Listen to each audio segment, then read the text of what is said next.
કોઈ પણ ફંડમાં સપોઝ તમે એવરેજ 15,000 રૂપિયા દર મહિને લેવાના ચાલુ કર્યા. ઓકે. યરલી ઇન્ક્રીમેન્ટ આપણે 5% આપીએ. જેમ ગવર્મેન્ટનું ઇન્ક્રીમેન્ટ આવે કે કોઈ પણ સેલરીમાં આવે એવી રીતે 5% ઇન્ક્રીમેન્ટ લઈએ. તો આજે સાહેબ દર મહિને 26,000 આવે છે.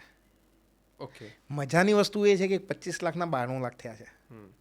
એટલે તમે એવું કહેવા માંગો છો કે 2012માં જેને SWP કરાવડાઈ, હા, એ વખતે કેટલા રૂપિયા લેતો હતો? 25 લાખ જેને નાખ્યા એક સામટા. અચ્છા, 25 લાખ રૂપિયા.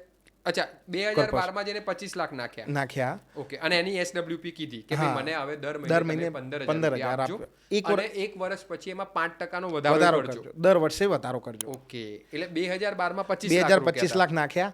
2013 થી એમને 15,000 દર મહિને લેવાના ચાલુ કર્યા. 2014 થી દર મહિને વધારો લેવાનો ચાલુ કર્યો 5%નો.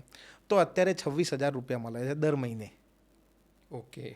પ્લસ 92 લાખ રૂપિયા, 90 થી 92 લાખ રૂપિયા મળ્યા છે.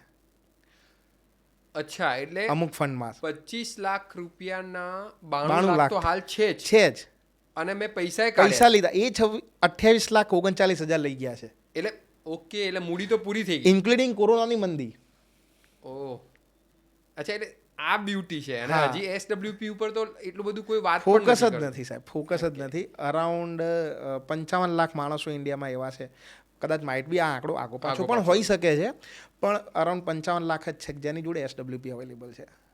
ઓકે. જે SWP નો લાભ અત્યારે લઈ રહ્યા છે. ઓકે. એટલે હવે 140 કરોડની ઓવરઓલ પોપ્યુલેશનમાં 55 લાખ એટલે પર્સન્ટેજ વાઇઝ જોવા જશો તો બહુ ઓછા છે. ઓકે. અને એમાં થેન્ક ગોડ આ ઇન્ટરનેટનું અને ભગવાનની કૃપા કહેવાય કે ભાઈ આપણને આ ટેકનોલોજી આપી. જેના લીધે જે પહેલા રહીશો જે ટૂલ વાપરતા, એ અત્યારે આપણને ખબર તો પડે એટલીસ્ટ. એમ તમને લાગ્યું હોય કે આજની વાતમાં મારી જ કોઈક વાત થતી હતી, તમને લાગ્યું હોય કે આજે મને કંઈક એવું સાંભળવા મળ્યું કે જે મારી કન્ફ્યુઝન દૂર કરીને મને ક્લિયરિટી આપી, તમને એવું કંઈ લાગ્યું હોય કે આજે કંઈક એવું જાણવા મળ્યું કે જેની જરૂર ખરેખર મને 2-4 વર્ષ પહેલાં હતી, તો દોસ્તો તમને લાગે કે તમારા ઘર પરિવારમાં આ વાત મને જેટલી લેટ ખબર પડી એવી બીજા સાથે ના થાય, તો તમારા ઘર પરિવારમાં, તમારા સર્કલમાં, તમે જ્યાં કરી શકો ત્યાં એવા 2-5 વ્યક્તિને આ વિડીયો શેર કરજો. અને તમને જો યોગ્ય લાગ્યું હોય, તમને જે કન્ટેન્ટ સૌથી વધારે ગમ્યું હોય, એમાં ચોક્કસ કમેન્ટ કરવાનું ભૂલતા નહીં. દોસ્તો, તમારી કોમેન્ટ્સ અને તમારું શેરિંગ પાવર એ જ મારો રિયલ કોન્ફિડન્સ છે.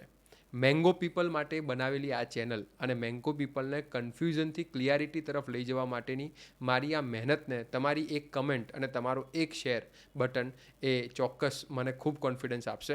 આશા રાખું છું કે તમને આજના પોડકાસ્ટમાં મજા આવી હોય. Thank you.